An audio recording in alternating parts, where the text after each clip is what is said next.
Hey guys, so the other day we got our first software update. It was exciting. I didn't know how the app is gonna behave and how it works, how you schedule an update, how long it takes. It says 45 minutes, it actually took 23 minutes, and by the end of it we got a bunch of new features that I can't wait to tell you about. It was the first software update the European Model 3's got. I was hoping for Sentry mode for security purposes, but we got blind spot warning chime, which does work if you try to cross the lane and someone is in a blind spot, and auto folding mirrors based on location, which is quite cool. A bit more news, you can see the small dots on the bumper of my Model 3. We had a small incident with another car. We're letting insurance take care of it. It's very unfortunate, but we were prepared that it's a car, and from time to time things are going to happen. So what can you do? Since getting our lives changed a bit, we drive a lot more now. We go to superchargers in the evenings just for fun to get acquainted with the experience of supercharging and know them all the nice spots and also the bad spots. On this particular evening we went to supercharger about 50 kilometers away, and I'm gonna shut up and let you guys experience the driving and hear for yourself how silent or noisy the car is at 100 kilometers an hour, then at 100 kilometers an hour with music on. Then I'll do some accelerations from 100 to 130, which are just put a smile on your face. And then finally we're gonna reach the supercharger. So feel free to skip through the video and enjoy and listen to the parts you like.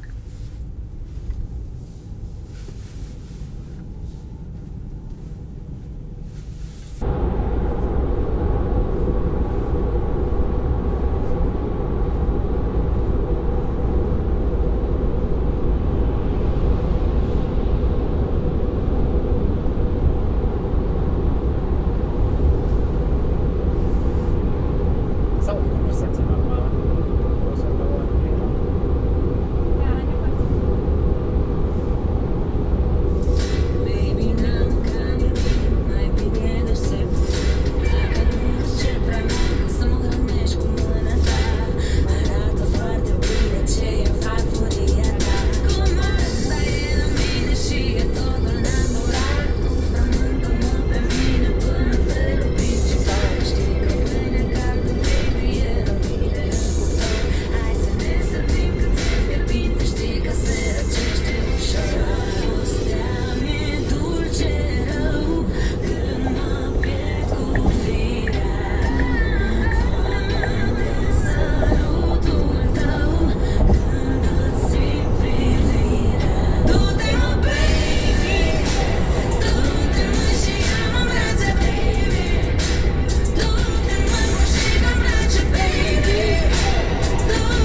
Uite aici câte locuri sunt, numai un...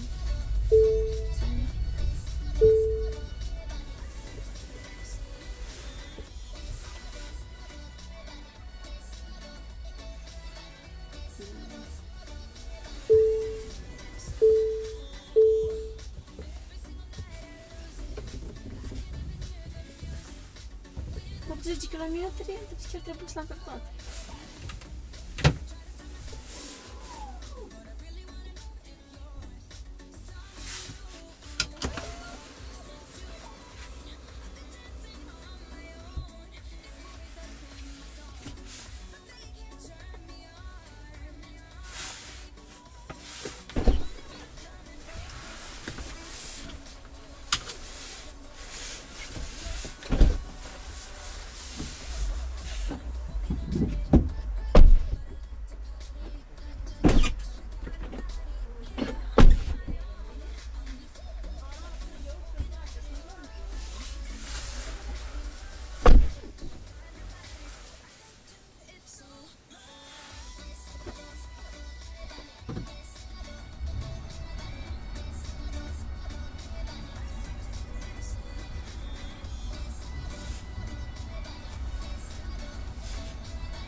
Foarte bun, de obicei 45, 50.